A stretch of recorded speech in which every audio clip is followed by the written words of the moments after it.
নমস্কার, ক্রিয়েটিভ ক্যাফের গল্পগুচ্ছতে আপনাদের সবাইকে স্বাগত। আজকে আমরা আপনাদের সামনে যে গল্পটা তুলে ধরতে চলেছি, গল্পটির নাম হলো বারিন ভৌমিকের ব্যারাম। গল্প লিখেছেন সত্যজিৎ রায়, গল্প পাঠে আমি সিদ্ধার্থ। শুরু হচ্ছে আজকের গল্প বারিন ভৌমিকের ব্যারাম। কন্ডাক্টরের নির্দেশ মতো ডি কামরায় ঢুকে বারিন ভৌমিক তার সুটকেসটা সিটের নিচে ঢুকিয়ে দিলেন। ওটা পথে খোলার দরকার হবে না, ছোট ব্যাগটা হাতের কাছে রাখা দরকার। চিরুনি, টুথব্রাশ, ব্রুশ, দাড়ি কামড়ানোর সরঞ্জাম, ট্রেনে পড়ার জন্য হ্যাডলি চেজের বই সবই রয়েছে এই ব্যাগে। আর আছে থ্রোট পিলস। ঠান্ডা ঘরে ঠান্ডা লেগে গলা বসে গেলে কাল গান খুলবে না। চট করে একটা বড়ি মুখে পুড়ে দিয়ে বারিন ভৌমিক ব্যাগটাকে জানলার সামনে টেবিলের উপরে রেখে দিলেন। দিল্লিগামী ভেস্টিবিউল ট্রেন ছাড়তে আর মাত্র 7 মিনিট বাকি, অথচ তার কামরায় আর প্যাসেঞ্জার নেই কেন? এতখানি পথ তিনি কি একা যাবেন? এতটা সৌভাগ্য কি তার হবে? এই যে একেবারে আয়েসের পরকাষ্ঠা। অবস্থাটা কল্পনা করে বারিন ভৌমিকের গলা থেকে আপনিতেই একটা গানের কলি বেরিয়ে পড়ল। বারিন ভৌমিক জানলার দিকে তাকিয়ে হাওড়া স্টেশন প্ল্যাটফর্মের জনস্রোতের দিকে চাইলেন।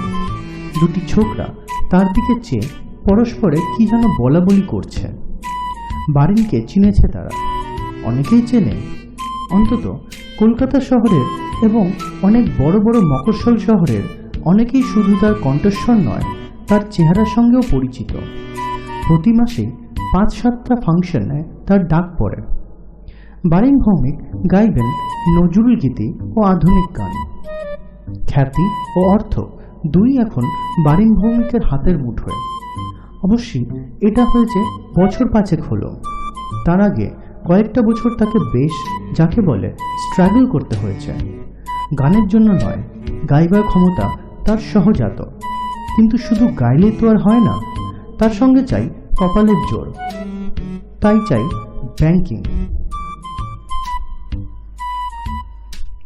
1967 সালে 19 পল্লীর পুজো প্যান্ডেলে ভোলা বাণিজ্যে তাকে দিয়ে যদি না জোর করে বসিয়ে বাজিয়ে বিজনেস গান গাওয়াতেন। বারিন ভৌমিকের দিল্লি যাওয়াটাই এই গানের দৌলতে। দিল্লির বেঙ্গলি অ্যাসোসিয়েশন তাকে ফার্স্ট ক্লাস খরচ দিয়ে নিয়ে যাচ্ছেন তাদের জুবলি অনুষ্ঠানে নজরুল গীতির পরিবেশনের জন্য। থাকার ব্যবস্থাও অ্যাসোসিয়েশনই করবে।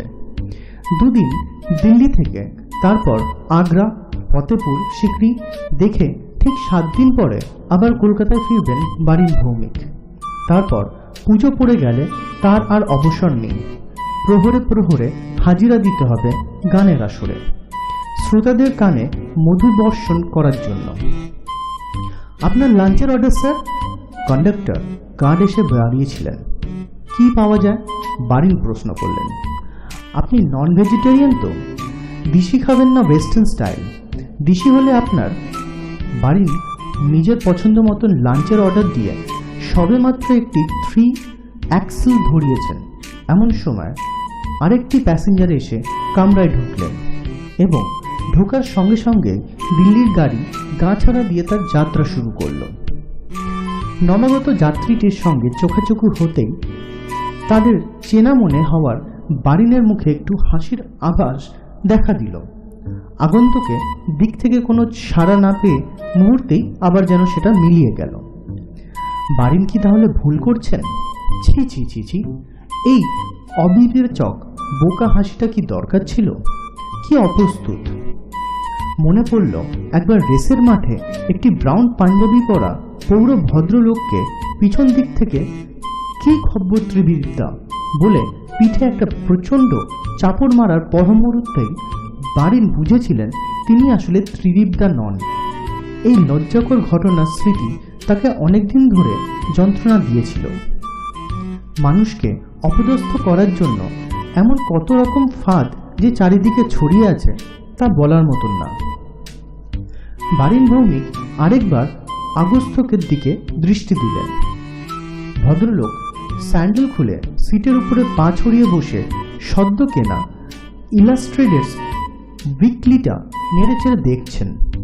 কি আশ্চর্য, আবার মনে হচ্ছে তিনি লোকটিকে আগে দেখেছেন। নিমিষের দেখা নয়, তার চেয়ে অনেক বেশিক্ষণের দেখা। কিন্তু কবে, কোথায়?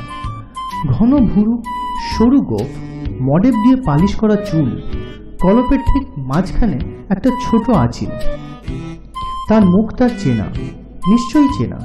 তিনি যখন সেন্ট্রাল টেলিগ্রাফে চাকরি করতেন তখনকার চেনা কি? কিন্তু একতরফা চেনা হয় কি করে? ওর হাবভাব দেখে তো মনে হয় না যে তিনি একটু বারিন ভৌমিককে দেখছেন। আপনার লাঞ্চের অর্ডারটা স্যার। এবার কন্ডাক্টর গার্ড, বেশ হাসি মুখে হুষ্টপুষ্ট অমায়িক ভদ্রলোকটি। শুনুন, আগস্তককে বললেন, লাঞ্চ তো হলো, আগে এক কাপ চা হবে কি? সার্টেনলি, শুধু একটা কাপ আর লিকার দিলেই হবে। আমি রটি খাই। বারিন ভৌমিকের হঠাৎ মনে হলো তার তলপেট থেকে নাড়িভুড়ি সব বেরিয়ে গিয়ে জায়গাটা একদম খালি হয়ে গেছে। আর তারপরেই মনে হলো তার হৃৎপিণ্ডটি হঠাৎ হাত পা গজিয়ে ফুসফুসের খাঁচাটার মধ্যে লাফাতে শুরু করেছে। শুধু গলার স্বর না, ওর গলার স্বরের বিশেষভাবে বিশেষ জোর দিয়ে বলা শুধু একটি কথা, রটি। ব্যাস, এই একটি কথা বারিনের মনের সমস্ত অনিশ্চয়তাকে এক ধাক্কায় দূর করে তিনি সেই জায়গায় একটি স্থির প্রত্যয়কে এনে বসিয়ে নিয়েছেন। বারিন যে ব্যক্তিটি শুধু দেখেছেন তা নয়, তার সঙ্গে ঠিক এই একইভাবে দিল্লিগামী ট্রেনের প্রথম শ্রেণীর শীততাপ নিয়ন্ত্রিত কামরায় মুখোমুখি বসে একটানা প্রায় 8 ঘন্টা ভ্রমণ করেছেন। তিনি নিজে যাচ্ছিলেন পাটনা, তার আপন মামাতো বোন শিপ্রার বিয়েতে। তার 3 দিন আগে রেসে মাঠে ট্রেবল টোটো একসঙ্গে 7,500 টাকা জিতে তিনি জীবনে প্রথমবার প্রথম শ্রেণীতে ট্রেনে চড়ার লোভ সামলাতে পারেননি। তখনও তার গাইয়ে হিসেবে নাম হয়নি। ঘটনাটি ঘটে 64-এ, 9 বছর আগে। ভদ্রলোকের পদবিটা যেন আবছা আবছা মনে পড়ছে। চ দিয়ে চৌধুরী, চক্রবর্তী না চ্যাটার্জি? কন্ডাক্টর গার্ড লাঞ্চের অর্ডার নিয়ে চলে গেলেন। বারিন অনুভব করলেন তিনি আর এই লোকটির মুখোমুখি বসে থাকতে পারছেন না। বাইরের করিডোরে গিয়ে দাঁড়ালেন। দরজার মুখ থেকে হাত পাঁচ ডাইনে, চয়ের দৃষ্টি বেশ কিছুটা বাইরে। কোইন্সিডেন্স বাংলায় বারিন ভৌমিক জানেন না, কিন্তু এটা জানেন যে প্রত্যেকের জীবনে ওই জিনিসটা বার কয়েক ঘটে থাকে। কিন্তু তা বলে এইরকম কোইন্সিডেন্স? কিন্তু চ কি তাকে চিনেছে? না, চেনার দুটো কারণ থাকতে পারে। এক, হয়তো চয়ের স্মরণশক্তি কম। 2, হয়তো এই 9 বছরে বারিনের চেহারার অনেক পরিবর্তন হয়েছে। জানলা দিয়ে বাইরের চলমান দৃশ্যের দিকে দেখতে দেখতে বারিন ভাবতে চেষ্টা করলেন তার 9 বছর আগের চেহারার সঙ্গে আজকের চেহারার কি তফাৎ থাকতে পারে। ওজন বেড়েছে অনেক, সুতরাং অনুমান করা যায় তার মুখটা আরো ভরেছে। আর কি, চশমা ছিল না, চশমা হয়েছে। গোঁফ, কবে থেকে গোঁফ কামিয়ে ফেলেছেন তিনি? হ্যাঁ, মনে পড়েছে, খুব বেশি দিন নয়, হাজরা রোডের সেই সেলুন। একটা নতুন ছোকরা নাপিত। দুপাশের গোঁফ কামিয়ে মিলিয়ে কাটতে পারল না। বারিন নিজে ততটা খেয়াল করেনি, কিন্তু আপিসের সেই গোঁফটা লিফটম্যান সুখদেবও তার থেকে শুরু করে 62 বছরের বুড়ো ক্যাশিয়ার কেশববাবু পর্যন্ত যখন সেই নিয়ে মন্তব্য করলেন, তখন বারিন মরিয়া হয়ে তার স্বাদের গোঁফটি কামিয়ে ফেললেন। সেই থেকে আর রাখেনি। এটা 4 বছর আগের ঘটনা। গোঁফ বাদ, গালে মাংস যোগ, চোখে চশমা যোগ। বারিন খানিকটা নিশ্চিত হয়ে আবার কামরায় এসে ঢুকলেন। বেয়ারা একটা ট্রেতে চায়ের কাপ আর টিপট চয়ের সামনে পেতে দিয়ে চলে গেল। বারিনও পানীয়র প্রয়োজনীয় বোধ করছিলেন, ঠান্ডা হোক গরম হোক, কিন্তু বলতে গিয়েও বললেন না। যদি গলার স্বরে চিনে ফেলে আর চিনতে পারে যে কি হবে পরে, সেটার বাড়ির কল্পনাও করতে চান না। অবশ্যই সবই নির্ভর করে কী রকম লোক তার উপর। যদি অনিমেষদার মতন হন তাহলে বাড়ির নিস্তার পেলেও পেতে পারেন।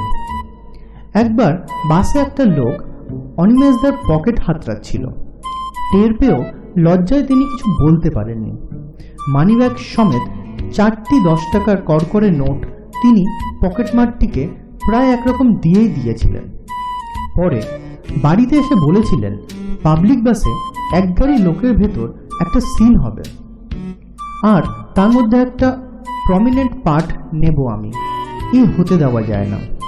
তাই লোক কি সেই রকম না হওয়াটাই স্বাভাবিক, কারণ অনিমেষদার মতো লোক বেশি হয় না।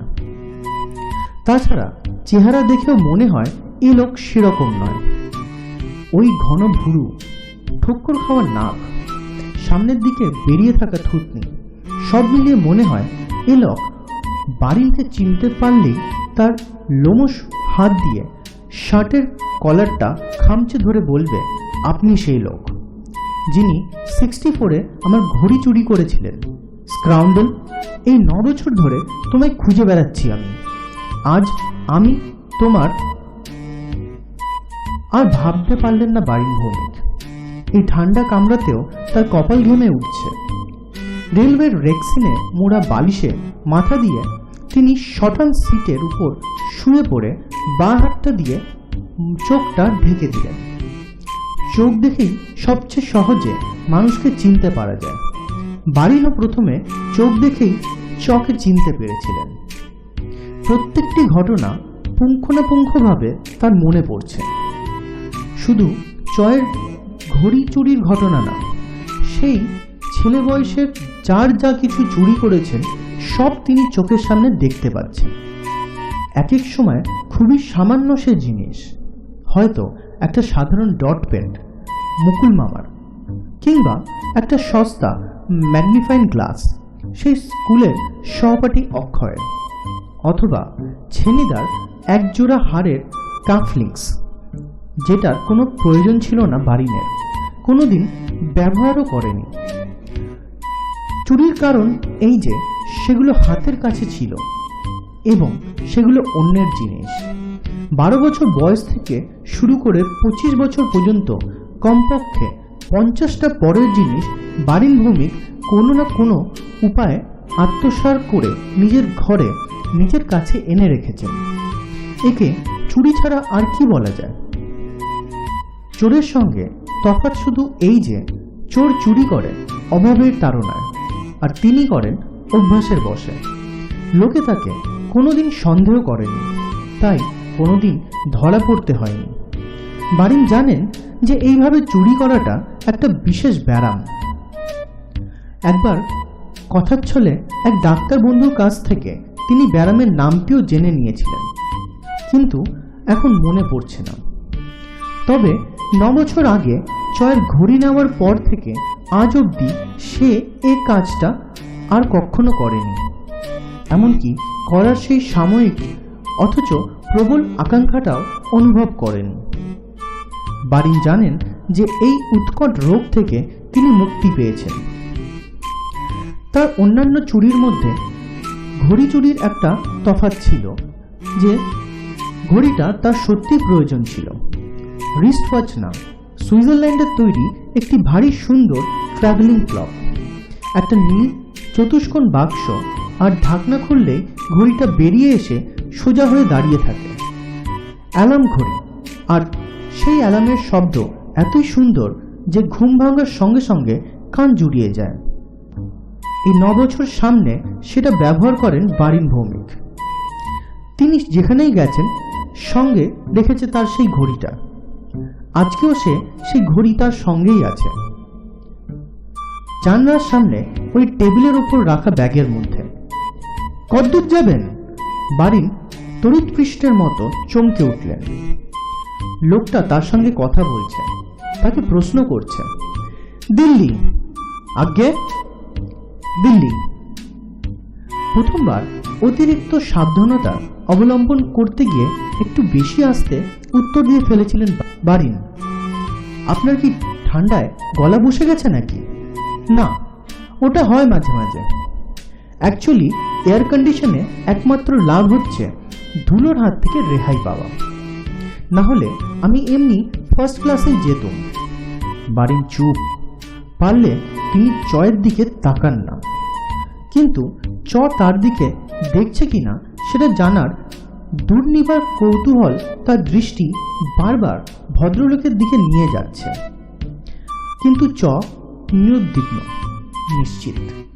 অভিনয় কি সেটা বারিন জানেন না। সেটা জানতে হলে লোকটিকে আরো ভালো করে জানা দরকার। বারিন যেটুকু জানেন সেটা তার গতবারের জানা।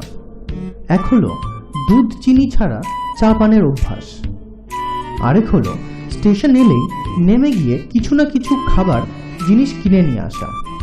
নোনতা জিনিস, মিষ্টি জিনিস নয়। মনে আছে গতবার বারিন ভৌমিকের অনেক রকম মুখরোচক জিনিস খাওয়া হয়ে গিয়েছিল চয়ের দৌলতে।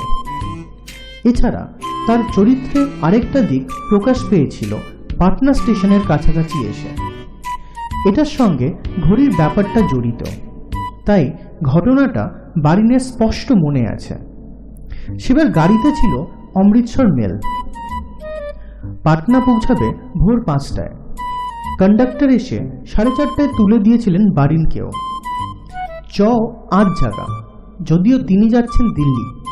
গাড়ি স্টেশনে পৌঁছাবার ঠিক 3 মিনিট আগ হঠাৎ ঘ্যাচ করে থেমে গেল। ব্যাপার কি? লাইনের উপর দিয়ে ল্যাম্প ও টর্চে ছোটাছুটি দেখে মনে হলো কোনো গোলমাল বেঁধেছে। শেষটায় গার্ড এসে বললেন একটা বুড়ো নাকি লাইন পার হতে গিয়ে ইঞ্জিনে কাটা পড়েছে, তার লাশ সরালেই গাড়ি চলবে। চয়ের খবরটা পাওয়া মাত্র ভারী উত্তেজিত হয়ে স্লিপিং স্যুট পরেই অন্ধকারে নেমে চলে গেলেন ব্যাপারটা চাক্ষুষ চোখে দেখে আসতে। এই সুযোগেই বারিন তার বাক্স থেকে ঘড়িটা বার করে নেন। সেই রাত্রেই চকে দেখেছিলেন সেটাতে দম দিতে। লোভ যে লাগেনি তা নয়, তবে সুযোগের অভাব হবে জেনে ঘড়ির চিন্তা মন থেকে দূর করে দিয়েছিলেন।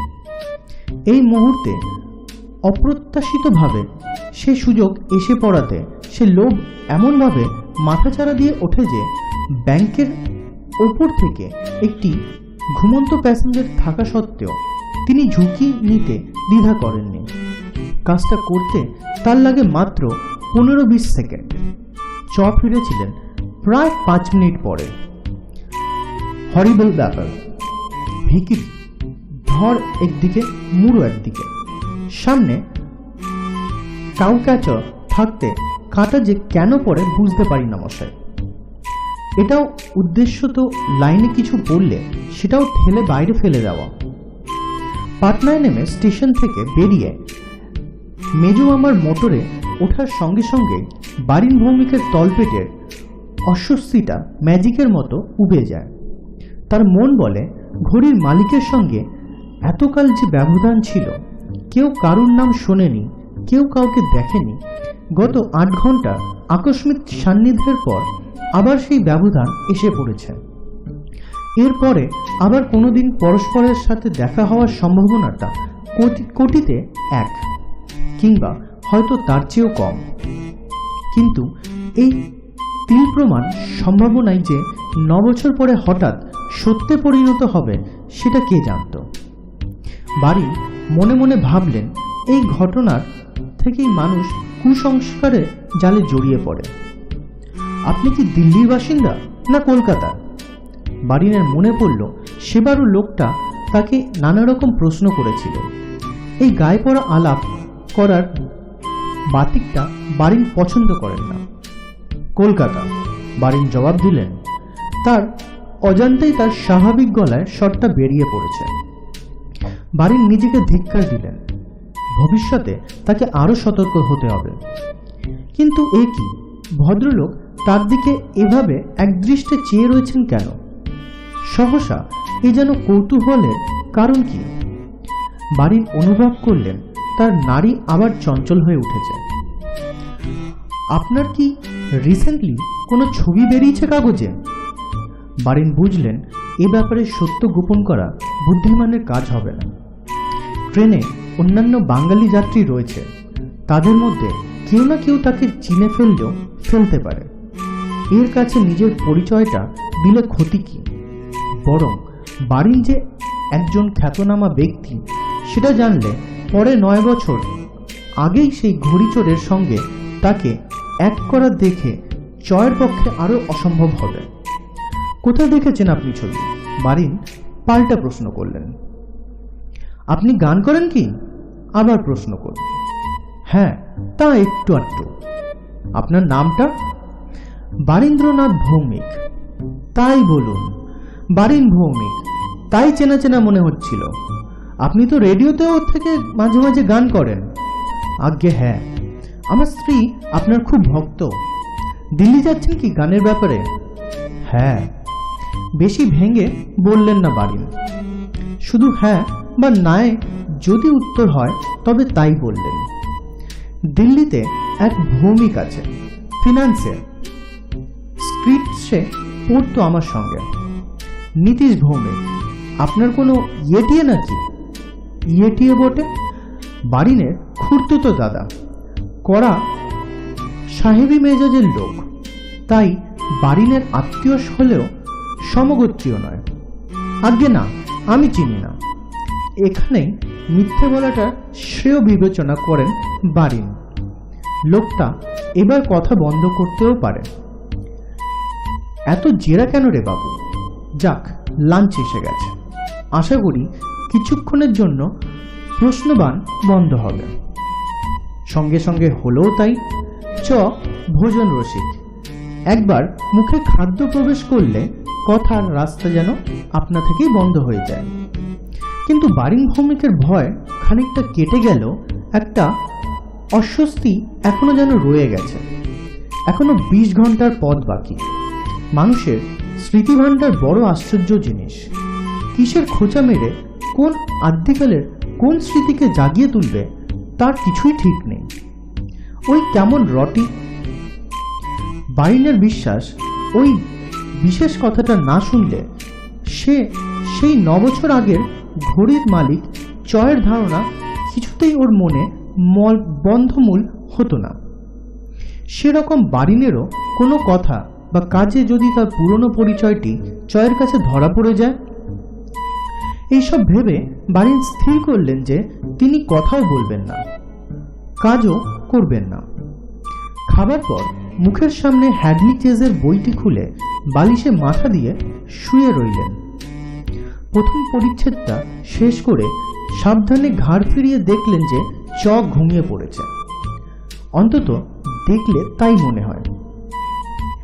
ইলাস্ট্রেটার্স উইকিটা হাত থেকে মেঝেতে পড়ে গেছে, চোখ দুটো ঢাকা হাত দিয়ে।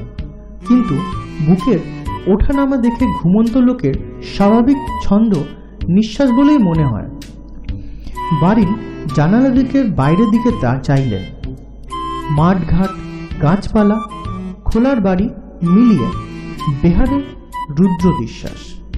জানালার ডাবল কাচ ভেদ করে ট্রেনের শব্দ প্রায় পাওয়াই যায় না। যেন দূর থেকে শোনা অনেক মৃদঙ্গে একসঙ্গে একই বোল তালের শব্দ, ধাতিং নাদিং ধাতিং নাদিং ধাতিং নাদিং। এই শব্দের সঙ্গে এবার যোগ হলো আরেকটি শব্দ, চয়ের নাসিকা ধ্বনি। বারিন ভৌমিক অনেকটা নিশ্চিত বোধ করলেন। নজরুলের একটা বাছাই করা গানের প্রথম লাইনটি গুনগুন করতে লাগলেন। সকালের মতো এতটা মসৃণ না হলেও গলাটা তার নিজের কানে খারাপ লাগলো না। এবার বেশি শব্দ না করে গলাটা খাঁকড়ে তিনি গানটা আবার ধরলেন এবং ধরেই তৎক্ষণাৎ তাকে থেমে যেতে হলো। একটা চরম বিভীষিকাজনক শব্দ তার গলায় শুকিয়ে দিয়ে গান বন্ধ করে দিল। ঘড়িতে অ্যালার্ম বাজার শব্দ। তার ব্যাগের মধ্যে রাখা সুইস ঘড়িতে যেমন করে জানি অ্যালার্ম বেজে উঠেছে এবং বেজেই চলেছে। বারিন ভৌমিকের হাত পা পেটের মধ্যে শিথিয়ে যাচ্ছে। তার দেহ কাষ্ঠবদ্ধ। তার দৃষ্টি ঘুমন্ত চয়ের দিকে নিবদ্ধ। চয়ের হাত যেন একটু নড়ল। বারিন প্রমাদ গুনলেন। চয়ের ঘুম ভেঙেছে। চোখের উপর থেকে হাত সরে এলো। গ্লাসটা বুঝি? ওটাকে নামিয়ে রাখুন তো, ভাইব্রেট করছে। বারিন ভৌমিক দেয়ালে লাগানো লোহার আংটার ভেতর থেকে গ্লাসটাকে তুলতেই শব্দ থেমে গেল। সেটা টেবিলে রাখার আগে তার ভেতরে জলটুকু খেয়ে গলাটা ভিজিয়ে তিনি খানিকটা আরাম পেলেন। তবু গানের অবস্থায় আসতে দেরি আছে। হাজারিবাগ রোডের কিছু আগে চা এলো। পরপর 2 পেয়ালা গরম চা খেয়ে এবং চয়ের কাছ থেকে আরও কোনো রকম জেরা না সন্দেহ কোনো লক্ষণ না পেয়ে বারিনের গলা আরও অনেকটা খোলসা হলো। বাইরে বিকেলের পরন্তর রোদ আর দূরের বিলা থেকে চেয়ে গাড়ির ছন্দের সঙ্গে ছন্দ মিলিয়ে একটা আধুনিক গানের খানিকটা গুনগুন করে গিয়ে আসন্ন বিপদের শেষে আশঙ্কাটুকু তার মন থেকে কেটে গেল। গয়াতে চয়ের তার 9 বছর আগের অভ্যাস অনুযায়ী প্ল্যাটফর্মে নেমে সেলোফোনের পোড়া 2 প্যাকেট চানাচুর নিয়ে তার একটি বারিন ভৌমিককে দিলেন। বারিন দিব্যি তৃপ্তির সঙ্গে সেটা খেলেন। গাড়ি ছাড়ার মুখে সূর্য ডুবে গেল। ঘরের বাতিগুলো জ্বালিয়ে দিয়ে বললেন, আমরা কি লেট রান করছি? আমার ঘড়িটা কটা বাজে? আপনার ঘড়িতে কটা বাজে? এই প্রথম বারিন ভৌমিকের খেয়াল হলো যে চয়ের হাতে ঘড়ি নেই। ব্যাপারটা অনুবাদন করে তিনি স্মৃতি করলেন এবং হয়তো সে বিষয়ে খানিকটা তার চাহনিতেও প্রকাশ পেল। পর মুহূর্তে খেয়াল এলো চয়ের প্রশ্নের জবাব দেওয়া হয়নি। নিজের ঘড়ির দিকে এক ঝলক দৃষ্টিতে বললেন 7:35। তাহলে তো মোটামুটি টাইমেই যাচ্ছি। হ্যাঁ, আমার ঘড়িটা আজই সকালে HMT দিব্যি টাইম দিচ্ছিল। বিছানার চাদর ধরে এমন এক টান দিয়েছি যে ঘড়িটা একেবারে। বারিন চুপ, তথস্থ। ঘড়ির প্রসঙ্গ তার কাছে 16 আনা অপ্রীতিকর, অবাঞ্ছনীয়। আপনার কি ঘড়ি HMT ভালো সার্ভিস দিচ্ছে? আসলে আমার ঘড়ির লাকটাই খারাপ। বারিন ভৌমিক একটা হাই তুলে নিজেকে নিরবিদ্ধ প্রতিপন্ন করার চেষ্টা ব্যর্থ হল। তার অঙ্গ প্রত্যঙ্গের 28 তলা চোয়াল পর্যন্ত পৌঁছে গেছে। মুখ খুলল না। শ্রবণ শক্তি লোপ পেলে তিনি সবচেয়ে খুশি হতেন, কিন্তু তা হবার নয়। চয়ের কথা দিব্যি তার কানে প্রবেশ করছে। একটা সুইস ঘড়ি, জানেন, সোনার, ট্রাভেলিং ক্লক। জিনিভা থেকে এনে দিয়েছিল আমার এক বন্ধু। 1 মাস ব্যবহার করিনি। ট্রেনে যাচ্ছি দিল্লি, বছর 8 আগে। এই যে আমি আপনি ট্রাভেল করছি, এই রকম একটা কামরায় আমরা দুজন, আমি আর একটা ভদ্রলোক। বাঙালি কি ডেয়ারিং ভেবে দেখুন। হয়তো বাথরুমে টাথরুমে গেছি, কি স্টেশনে এসেছে, প্ল্যাটফর্মে নেমেছি, আর সেই ফাঁকে ঘড়িটাকে বেমালুম ঝেপে দিল। ইস, অথচ দেখে বোঝার জো নেই। ফার্স্ট ক্লাসে যাচ্ছি, দিব্যি ভদ্রলোকের মতো চেহারা। খুনটুন যে করে বসেনি তাই ভাগ্য। তারপর থেকে তো আর ট্রেনেই চড়িনি। এবারও প্লেনেই যেতাম, কিন্তু পাইলটদের স্ট্রাইক নিয়ে ব্যাগরা দিল। বারিন ভৌমিকের গলা শুকনো, কাঠের চারপাশটা অবশ হয়ে গেল। অথচ তিনি বেশ বুঝতে পারছেন যে এতগুলো কথার পর কিছু না বললে অস্বাভাবিক হবে। এমন কি সন্দেহজনকও হতে পারে। প্রাণান্তর চেষ্টা করে, অসীম মনোবল যোগ করে অবশেষে কয়েকটি কথা বলল মুখ দিয়ে। আপনি খোঁজ করেননি? আর খোঁজ? ওসব কি করে আর খোঁজ করে ফেরত পাওয়া যায়? তবে লোকটা চেহারা মনে রেখেছিল অনেকদিন, এখনো আবছা আবছা মনে পড়ে। মাঝারি রং, গোঁফ আছে, আপনার মতো হাইট হবে, তবে রোগা। আর একটিবার যদি তার সাক্ষাৎ পেতুম তো বাপের নাম ভুলিয়ে দিতাম। একেবারে বক্সিং করতুম জানেন, লাইভ হেভিওয়েট চ্যাম্পিয়ন ছিল। সে লোকের 14 পুরুষের ভাগ্যি যে আর দ্বিতীয়বার আমার সামনে পড়েনি। ভদ্রলোকের নামটাও মনে পড়ে আছে, চক্রবর্তী, পুলক চক্রবর্তী। আশ্চর্য, ওই বক্সিং এর কথাটা বলা মাত্র নামটা সিনেমার টাইটেলের মতো যেন চোখের সামনে দেখতে পেলেন বারিন ভৌমিক। গতবারও বক্সিং নিয়ে অনেক কথা বলছিলেন পুলক চক্রবর্তী, কিন্তু নামটা জেনেই বা কি হবে? ইনি তো আর কোনো অপরাধ করেননি, অপরাধী বারিন নিজে। আর সেই অপরাধের বোঝা দুর্বিষহ হয়ে উঠেছে।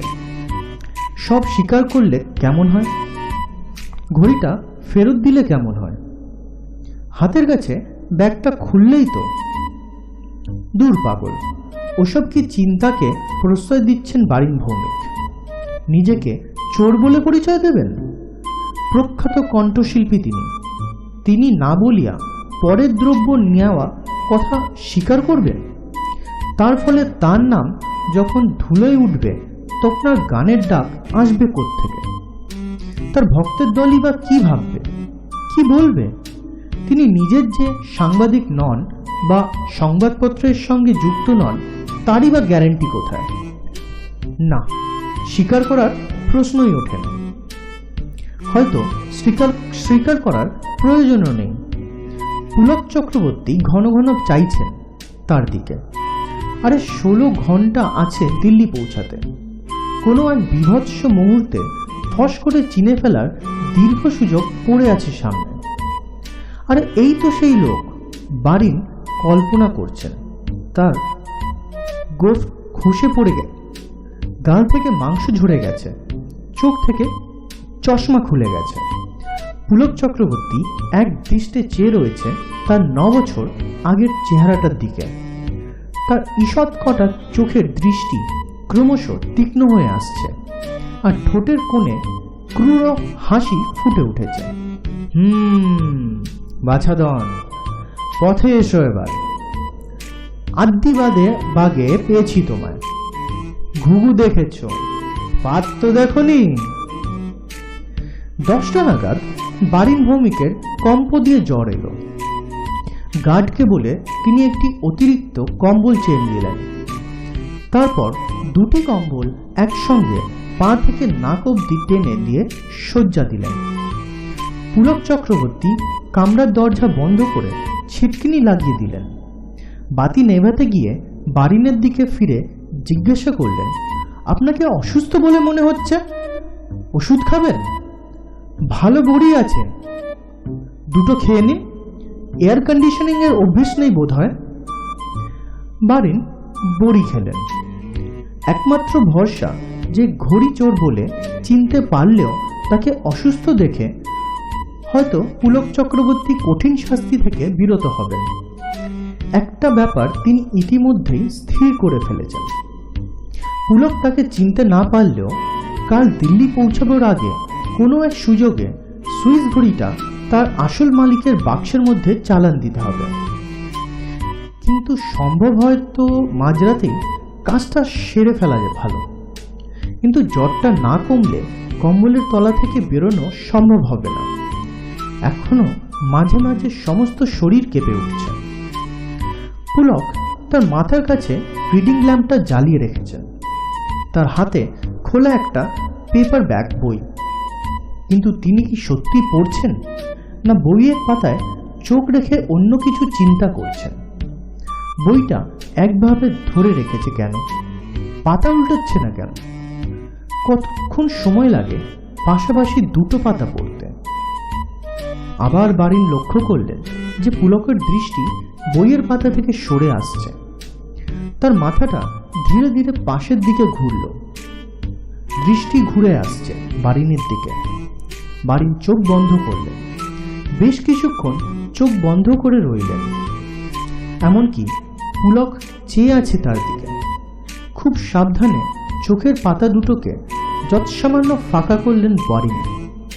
আবার তৎক্ষণাৎ বন্ধ করে নিলেন। পুলক শটান চেয়ে আছে তার দিকে। বারিন অনুভব করলেন তার বুকের ভেতরে সেই ব্যাঙটা আবার লাফাতে শুরু করেছে। পাঁজরের হাড়ে আবার ধাক্কা পড়ছে। ধুকপুক ধুকপুক ধুকপুক ধুকপুক। ট্রেনের ধাক্কায় গম্ভীর ছন্দের সঙ্গে মিলিয়ে যাচ্ছে সে ছন্দ। একটা মৃদু খচ শব্দের সঙ্গে সঙ্গে চোখ বন্ধ অবস্থাতেই বারিন বুঝতে পারলেন যে কামরাটার শেষ বাতিটাও নিভে গেছে। এবার সাহস পেয়ে চোখ খুলে বারিন দেখলেন যে দরজার পর্দার ফাঁক দিয়ে আসা ক্ষীণ আলোয় কামরার অন্ধকারকে জমাট বাঁধতে দেয়নি। সেই আলোয় দেখা গেল পুলক চক্রবর্তী তার হাতের বইটা বারিনের ব্যাগের পাশে রাখলেন। তারপর কম্বলটাকে একেবারে থুতনি অবধি টেনে নিয়ে পাশ ফিরে বারিনের মুখোমুখি হয়ে একটা সশব্দ হাই তুললেন। বারিন ভৌমিকের টের পেতেই তার হৃদয় কম্পন ক্রমে স্বাভাবিক হয়ে এসেছে। কাল সকালে, হ্যাঁ, কাল সকালেই পুলকের ট্রাভেলিং ক্লক তার নিজের ব্যাগ থেকে পুলকের সুটকেসের জামা কাপড়ের তলায় চালান দিতে হবে। সুটকেসের চাবি লাগানো নেই তো? একটু পরেই পুলক স্লিপিং স্যুট বার করে পড়েছে। বারুনের কাঁপুনি বন্ধ হয়ে গেছে। বোধহয় ওষুধে কাজ দিয়েছে। কি ওষুধ দিলেন ভদ্রলোক? নামটা তো জিজ্ঞাসা করা হয়নি। অসুস্থতার ফলে দিল্লির সঙ্গীত রসিকদের বাহবা থেকে যাতে বঞ্চিত না হয় সেই আশার অত্যন্ত ব্যগ্রভাবে পুলক চক্রবর্তীর দেওয়া বড়ি দিয়েছেন তিনি। কিন্তু এখন মনে হচ্ছে না, এসব চিন্তাকে প্রশ্রয় দেবেন না তিনি। গ্লাসের ঠুনটিতে অ্যালার্ম ক্লক ভেবে কি অবস্থা হয়েছিল।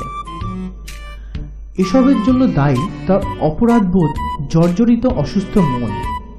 কাল সকালে তিনি এক প্রতিকার ব্যবস্থা করবেন।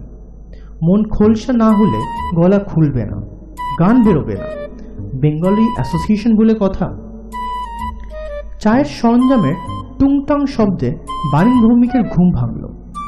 বেয়ারা এসেছে ট্রে নিয়ে, চা, রুটি, মাখন, ডিমের অমলেট। এসব আর চলবে কি? জ্বর আছে কি এখনো? না, নেই। শরীর ঝরঝরে হয়ে গেছে। মোক্ষম ওষুধ দিয়েছেন পুলক চক্রবর্তী। ভদ্রলোক প্রতি একটি কৃতজ্ঞতার ভাব জেগে উঠল বারিনের মনে। কিন্তু তিনি কোথায়? বাথরুমে বোধ হয়, নাকি করিডোরে। বেয়ারা চলে গেলে পর বারিন বাইরে বেরোলেন। করিডোর তো খালি। কতক্ষণ হলো বাথরুমে গেছেন ভদ্রলোক? একটা চান্স নেওয়া যায় কি? বারিন চান্সটা নিলেন বটে, কিন্তু সফল হলেন না। ব্যাগ থেকে ঘড়ি বার করে পুলক চক্রবর্তীর সুটকেসে টেনে বার করার জন্য নিচু হতে না হতেই ভদ্রলোক তোয়ালে আর সরঞ্জাম হাতে কামরায় এসে ঢুকলেন। বারিন ভৌমিক তার ডান হাতটা মুঠো করে সোজা হয়ে দাঁড়ালেন। কেমন আছেন? অলরাইট? হ্যাঁ। এটা চিনতে পারছেন? বারিন তার মুঠো খুলে ঘড়ি সমেত লোকটাকে পুলকের সামনে ধরলেন। তার মনে এখন একটা আশ্চর্য দৃঢ়তা আসছে। চুরির ব্যারাম তিনি অনেকদিন কাটিয়ে উঠেছেন, কিন্তু এই যে লুকোচুরি, সেটাও তো চুরি। এই ঢাক ঢাক, গুড়গুড়, কিন্তু কিন্তু করব ভাব তার এই তলপেটে খালি, গলা শুকনো, কান গরম, ধাপ, বুক ধরপুটু, এটাই তো একটা ব্যারাম। এটাকে কাটিয়ে না উঠলে নিস্তার নেই, স্বস্তিও নেই। পুলক চক্রবর্তীর হাতের তোয়ালেটার একটা অংশ তার ডান হাতের তর্জনীর সাহায্যে সবেমাত্র কানের মধ্যে গুজেছিলেন। এমন সময় বারিনের হাতে ঘড়িটা দেখে হাত তার কানেই রয়ে গেল।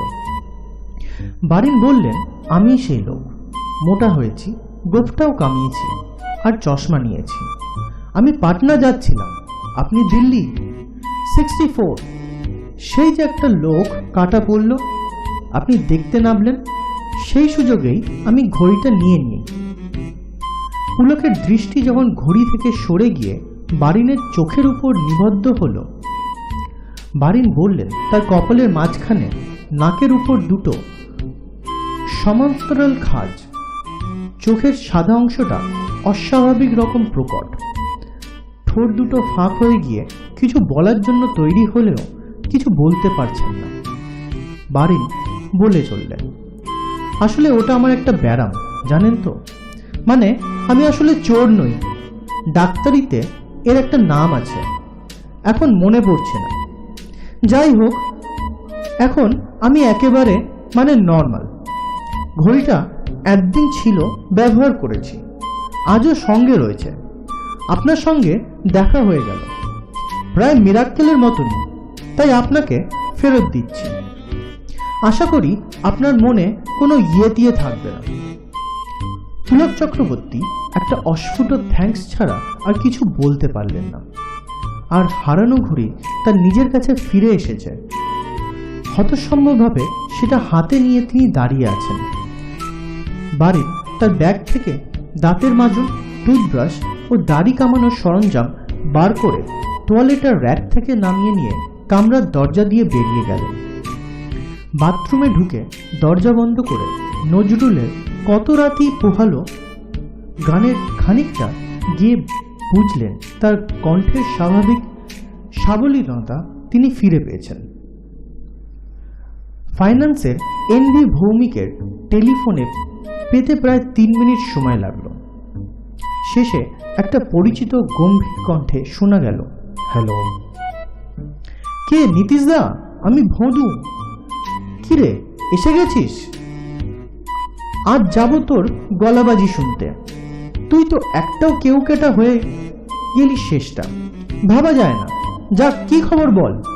হঠাৎ নীতিশদাকে মনে পড়লো কেন? পুলক চক্রবর্তী বলে কাউকে চিনতে পারছো? তোমার সঙ্গে নাকি স্কটিশে পড়তো, বক্সিং করতো। কে? ঝাড়ুদার? ঝাড়ুদার? ও সেসব জিনিসপত্র ঝেড়ে দিত। ওর ফাউন্টেন পেন, লাইব্রেরির বই, রুকমকুম আর টেবিল টেনিসের ব্যাট। আমরা প্রথম রনসনটা তো ওই ঝেড়েছিল। অথচ অভাব নেই। বাপ রিচ ম্যান। ওটা এক ধরনের ব্যারাম, জানিস তো? ব্যারাম জিনিস না, ক্লেপ্টোমেনিয়া। KLEP। টেলিফোনটা নামিয়ে রেখে বারিন ভৌমিক তার খোলা সুটকেসটার দিকে দেখলেন। হোটেলে এসে সুটকেস খুলতেই কিছু জিনিসের অভাব তিনি লক্ষ্য করেছেন। এক ক্রাইস সিগারেট, একটা জাপানি বাইনোকুলার, 500-100 টাকার নোট সমেত একটি মানি ব্যাগ। ক্লেপ্টোমেনিয়া। বাড়ির নামটা জানতেন কিন্তু ভুলে গিয়েছেন, আর ভুলবেন না। শেষ হলো আজকের গল্প, বারিন ভৌমিকের ব্যারাম। গল্পটা ভালো লাগলে আমাদের চ্যানেলকে লাইক, শেয়ার ও সাবস্ক্রাইব করতে ভুলবেন না। ধন্যবাদ।